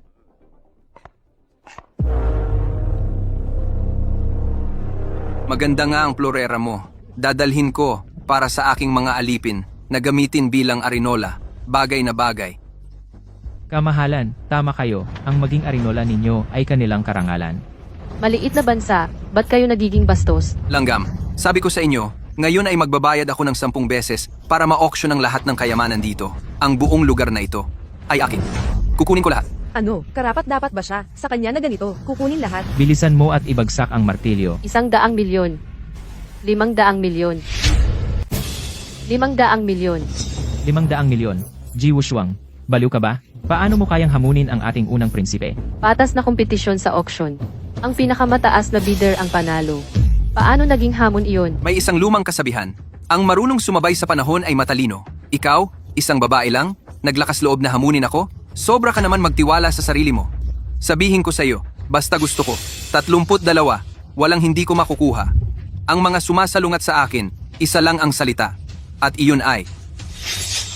Bid ko ay 600 milyon. Ang yaman. So, ano naman iyon? Kung kayong dalawa ay walang pera, huwag nyo nang ipilit. Huwag mauwi sa wala, pati na ang inyong panloob. 1 bilyon. Ikaw! Naghahanap ka ng gulo. Bid ko ay 1 bilyon at 50 milyon. Ito ay malayong nalampasan. Ang presyo ng Yuan Blue and White Porcelain mismo. Ano ang alam mo? Ngayon ito ay labanan na para sa dignidad. Ano, hindi ba kayo dapat mayaman? Bakit ngayon 50 milyon ang pagtaas ng bid? Bid ko ay 10 bilyon. Hindi ka panipaniwala. Talagang hindi ka makatwiran. Kian Lee, tigilan mo ang pagmamayabang. Alam ko eksakto kung magkano ang halaga ng pamilya Qi. Kamahalan, Kabisado ko ang mga ari-arian ng pamilya Ki. Lahat-lahat, 10 bilyon lang. Sinusugal nila ang buong kayamanan nila para labanan tayo. Kung tataas pa natin ng konti, siguradong tapos na sila. Sige, dahil naglakas loob kang hamunin ako. Kung gayon gagawin kitang mawalan ng lahat. 10.1 bilyon. Siya ang pinuno ng pamilya Chi, ang nangunguna sa 4 na dakilang pamilya. Kahit isa panganib nila ang buong pamilya Ki, hindi nila kakayanin. Hahayaan ba natin silang makalusot muli? At talaka na. 20 bilyon. Ikaw, 20 bilyon? Paano nangyari iyon? Ang pamilya Ki malinaw na. Sino ang nagsabing, pamilya Ki lang ang meron ako? Ano? Sa lahat ng mga taon na kinakalaban mo ako, ginamit ko ang alias na Mr. Q at nagsimula ng ilang maliliit na negosyo sa ibang bansa. Ngayon, ang kanilang market value ay numero 1 na sa buong mundo. Ano? Siya ang misteryosong pinakamayamang tao sa mundo. Mr. Q. Dahil siya si Mr. Q, 10 bilyon ay wala sa kanya. Hindi ito maaari. kaya kayong dalawa, magkano na ang kabuuang assets ninyo ngayon? 100 bilyon. Ibig kong sabihin, sapat para bilhin kayong dalawa. Ikaw, Ngayon, gusto mo pa bang tumawad? inutusan ng Ama Emperador lahat ay dapat tungkol sa huling kayamanan. Mas mabuting huwag kumilos ng padalos-dalos. Itang basurang palayok, okay lang sa akin na ibigay ito sa iyo. Mangkok na asul at puti ng dinastiyang Yuan 20 bilyon, sang-ayon. Nagpapatuloy ang subasta. Ang ikalawang lote, sinaunang kahoy na nahukay mula sa Kangshan, panimulang tawad, 1 yuan. Hindi ba ito pangkaraniwang piraso ng kahoy? Paano ito napunta sa isang subasta? Itang basurang kahoy, hindi ko ito kukunin kahit ibigay mo sa akin. Bakit may tatawad dito? Paano nagdadala ang kahoy na ito ng aura ng nawala na sinaunang Marshall Kingdom? Anong problema mo? Wala. Baka hindi ako nakatulog ng maayos kahapon. Okay lang ako. Kaya ito ang nais ng Ama Emperador na tawaran ko. Ang nawala na sagradong kahoy ng sinaunang Marshall Kingdom. 1 yuan. Kukunin ko na. 1 yuan, minsan. 2 beses. Kaya ito ang tunay mong layunin. 1 yuan, 3 beses. Tumatawad ako ng 100 milyon. Ano? Ito ay basurang kahoy lamang. Tumatawad ka ng 100 milyon? Eh ano?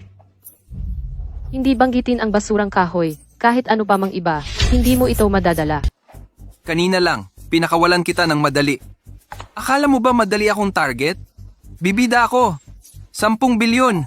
Ano? 10 bilyon. Para sa isang pirasong basurang kahoy. 10 bilyon. Prinsipe, ang basurang ito ay nagkakahalaga lang ng $1. Pero ang gwapo mo naman pag nagsusunog ng pera. Ano? Bibida ka pa rin ng 10 bilyon? Siyempre. Bibida ako ng 100 bilyon. 100 bilyon? Paano nangyari iyon? Ikaw lang? Hindi ka ba namigay ng 20 bilyon? Paano ka magkakaroon ng 100 bilyon pa? Auctioneer! Ang taong ito ay nakakagulo sa auction. Nagbibida siya ng masama. Itapon siya! Kung hindi ka naniniwala, maaari kang mag-apply para sa capital verification. 100 bilyong dolyar. May 100 bilyon talaga siya. Ikaw? Sino ka ba talaga? Paano ka nagkaroon ng napakaraming pera? Ang tanging may-ari ng 100 bilyon ay ang Diyosa ng Siyam na Langit. Siya kaya ang Diyosa ng Siyam na Langit? Tama. Ako, ang Diyosa ng Siyam na Langit. Ji Wushuang. Ikaw? Ngayon, matandang sama ng loob at bagong puot, aayusin natin lahat. Sabi ng tatay ko, kunin ang banal na kahoy sa anumang halaga. Sa ganoong kaso, ipagkakasundo ko ang pambansang kaban. Bibida ako? 500 bilyon. Ang kabuuang ari-arian ko ay 100 bilyon lang. Hindi ko magagalaw ang ari-arian ng palasyo ng Phoenix. Ano ang gagawin ko? Diyosa, 5 taon na ang nakakaraan, ikaw mag-isa. At ngayon inaapi nila ang ating mga tao. Ikaw lang ang makakapagligtas. Sa pamilyang Wang ng Shancheng. Handa akong mag-donate ng lahat ng 50 bilyon ng aming kayamanan. Upang tulungan ng Diyosa na labanan ang masamang taong ito, ipagmalaki natin ang ating bansa. Ang pamilya Zhang ay nag-alok ng 30 bilyon para suportahan ang banal na dalaga. Ang aking pamilya Zhou ay nag-alok ng 80 bilyon. Ako, Qian Li, ay handang ibigay ang lahat ng aking kayamanan, 300 bilyon, para suportahan ang subasta ng banal na dalaga. Lahat ay mapanatag.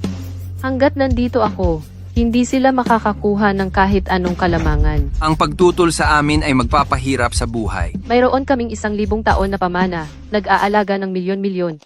Kahit kailan, tatayo kaming matatag humaharap sa inyong mga barbarikong kaaway. Uulitin ko, hanggat nandito ako, ipagtatanggol ko ang ating bayan ng walang pagsisisi. Sinaunang kahoy, 560 bilyon, nabenta. Ang sinaunang banal na kahoy ng kaharian ng Guwu ay tunay na kayamanan. Yanli, kunin mo. Sige. Ji Wushuang, bala kong iligtas ang inyong mga buhay upang maging alipin namin mamaya. Dahil sobrang tiwala kayo sa sarili, huwag ninyo akong sisihin sa pagiging walang awa. Bakit nandito ang selyo ng bansa? Sa pagkakataong ito, ang tunay kong layunin ay ito.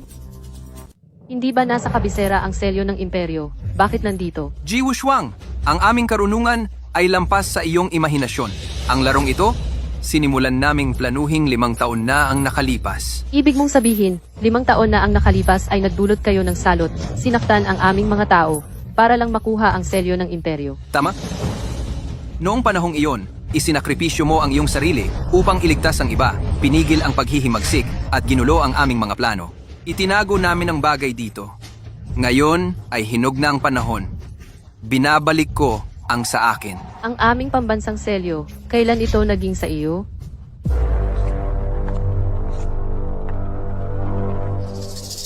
Sa pagkakamay ng selyo ng imperyo, ang mga anak ng lungsod ng apoy ay magiging aming mga alipin.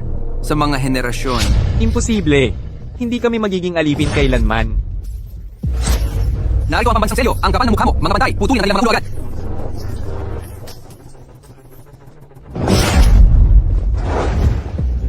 Takbo, tara na. Lalaban ako sa inyo hanggang dulo.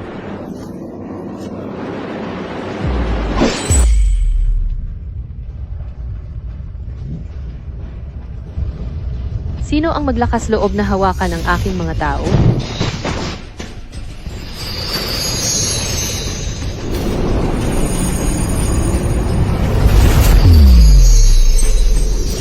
Ngayon ay ang iyong masuwerteng araw. Ano pa ang hinihintay mo? Bilisan mo at umatake.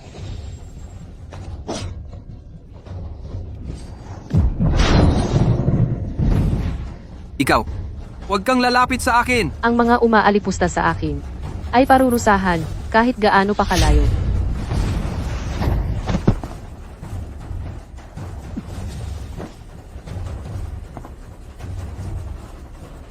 Buti naman at nakabalik ka. Dumating na ang sugo ng Phoenix Hall.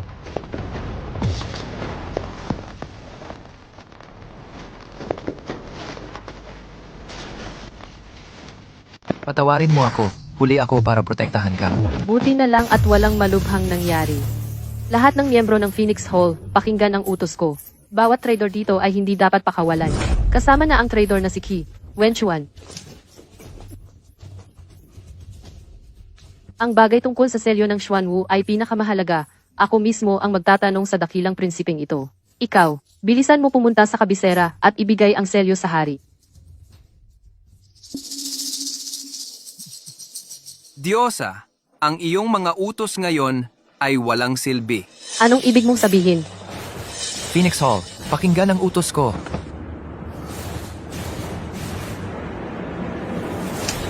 Wasakin ang Celestial Goddess. Ikaw ba? Hahaha.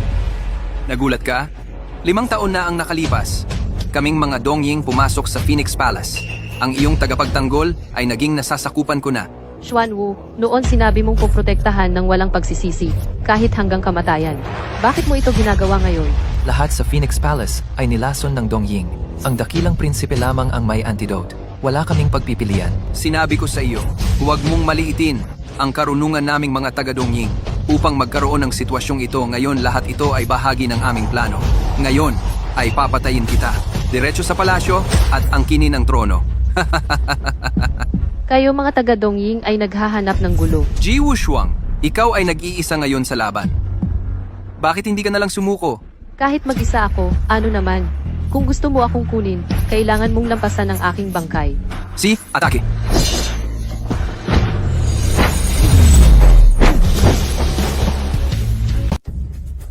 Ji Wushuang, ang buong Phoenix Hall ay nagtaksil na. Hindi ka ba susuko? Ang Phoenix Hall ay may ilang daang tao lang. Ngunit ako ay may milyon-milyong katulad ko na makabayan. Maaari mong gamitin ang nakamamatay na lason para kontrolin ang Phoenix Hall. Ngunit hindi mo makokontrol lahat sa amin. Hanggat may natitira sa amin, paano namin madaling ibibigay ang aming lupain sa iba? Ngayon ikaw na lang ang natitira sa larangan. Mayroon ka bang huling mga salita? Hanggat. Ji Wushuang, nakalimutan mo ba 5 taon na ang nakalipas? Nalason ka ng isang nakamamatay na lason? Ano? 5 taon na ang nakalipas, isinakripisyo mo ang iyong sarili para iligtas ang iba, para iligtas ang mga tao. Kaya ikaw lang ang lumunok lahat ng lason mula sa lungsod. Lahat ng lason ay pumasok sa iyong katawan. Hindi mo ba alam? Imposible. Siguradong nagsisinungaling ka sa akin. Ang sakit ng lason ng aking imperyong dongying dapat mo ring matikman. Ji Wushuang, ikaw ay bahagi rin ng aming plano ng pagtaksil. Kung susuko ka na lang ng masunurin at maging kaibigan ko, maaari kong garantiya na mula ngayon, ikaw ay magiging ligtas at walang pinsala. Gusto mo akong sumuko? Talagang imposible. Kung ganoon, ikaw na lang mabuhay.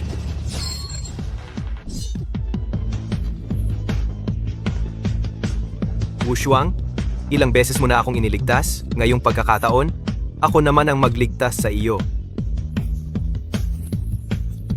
Qi Yanli, Qi Yanli, Yanli. Qi Yanli, gumising ka. Isang ordinaryong tao lang, sinusubukang abutin ang aking Eastern Samurai Sword, ang walang muwang. Babayaran mo ang kanyang buhay. Babayaran mo ang kanyang buhay. Tigilan mo ang walang kabuluhang pakikibaka mo. Ah, Kaya pala ang Diyosa ng Siyam na Langit ay hindi ganoon. ikaw, silangan ng basura. Mamamatay ka ng kakilak-kilabot na kamatayan. Sige, magpatuloy kang mabuhay.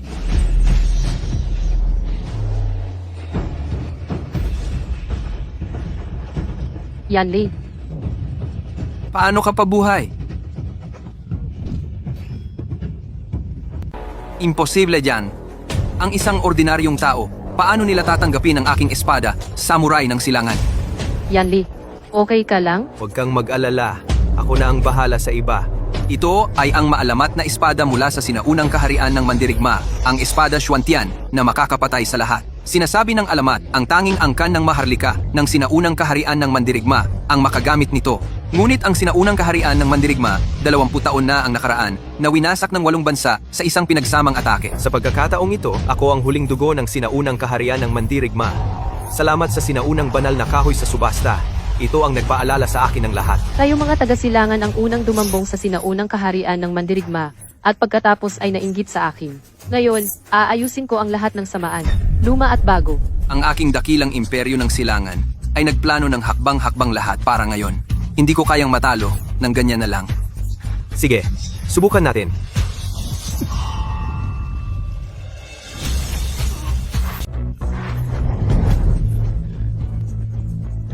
Tapos na lahat, Tapos na. si Ji Wushuang ay nagbibigay galang sa Ginoo. Tumayo ka. Wushuang, kumusta ang natitira pang lason sa iyong katawan? Natagpuan namin ang antidote mula sa Eastern Prince. Gumaling na ako. At ang banal na doktor na si Shen ay nakagawa na ng formula ng antidote. Sa lalong madaling panahon, lahat ng mga nagdurusa mula sa lason ng Eastern ay gagaling. Mabuti, Wushuang, Yanli. Sa pagkakataong ito, Gribo, salamat sa Diyos para sa inyong dalawa. Lumaban para sa bayan. Pinarangalan na hindi nabigo. Ang pambansang selyo ng Jade, na wala 5 taon na ang nakalipas, ay nabawi na. Noong mga panahong iyon, ang Eastern Kingdom, sa gitna ng kaguluhan, palihim na pinalitan ang selyo. Sa takot sa sakuna, noong panahong iyon, itinago namin ito. Pagkatapos ng 5 mahabang taon, sa wakas ay bumalik na ito. Simula ngayon, lilinisin at itatayo ko muli ang Phoenix Hall. Ipagpapatuloy ko ang aking misyon, at hindi ito pagsisisihan kahit sa kamatayan. Yanli. Yanli. Yanli. Anong nangyari? Yanli. Wushuang, kumusta si Yanli? Ang lason sa katawan ni Yanli ay itinanim 15 taon na ang nakalilipas, partikular na dinisenyo para targetin ang bloodline ng kaharian ng Guo. Ngayon, nagising na ang bloodline ni Yanli, kaya nagkabisa na ang lason. Ngunit ang ganitong uri ng lason, hindi ko rin ito magamot. Wushuang, kaya mong buhayin ang mga patay. pagalingin ang mga sugatan. Bakit hindi mo magamot ang lason na ito? Hindi ko pa nakita ang lason na ito dati. Hindi man lang ito nabanggit sa mga sinaunang aklat ng aking master. Ako, Wushuang. Ayos lang. Ang makilala ka sa buhay na ito ay nagpapasaya sa akin ng labis. Yan Li. Yan Li, Sino ang nagsabing walang pag-asa? pagbati, kamahalan. Tindig, hindi na kailangan ng formalidad. Wushuang, ang tableta na ito ay makakapagpagaling sa lason ni Yanli. Ito ay isang tableta mula sa kaharian ng Guwu. Noong mga panahong iyon, ang pinuno ng kaharian ng Guwu ay nalason, at ang buong kaharian ay bumagsak upang mapanatili ang bloodline ng Guwu. Ibinigay niya ang lahat ng kanyang taglay. Tinatakan ang bloodline ni Yanli at ipinagkatiwala siya sa akin upang isang araw, pagkatapos magising ang bloodline ni Yanli, maaari siyang mabuhay ng malusog. Wushuang, noong mga panahong iyon, ang kamahalan ay nagtiwala kay Yanli sa akin at personal na inayos ang inyong kasal. Ngayon, tila, hindi lang ikaw ang nagprotekta kay Yanli, kundi ang bloodline ni Yanli ay nagprotekta rin sa iyo. Ano ang hinihintay mo? Ibigay mo kay Yanli agad. Painumin mo siya nito.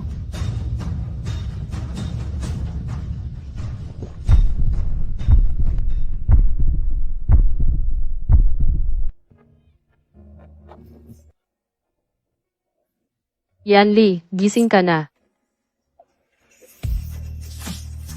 Simula ngayon, hindi na tayo maghihiwalay muli.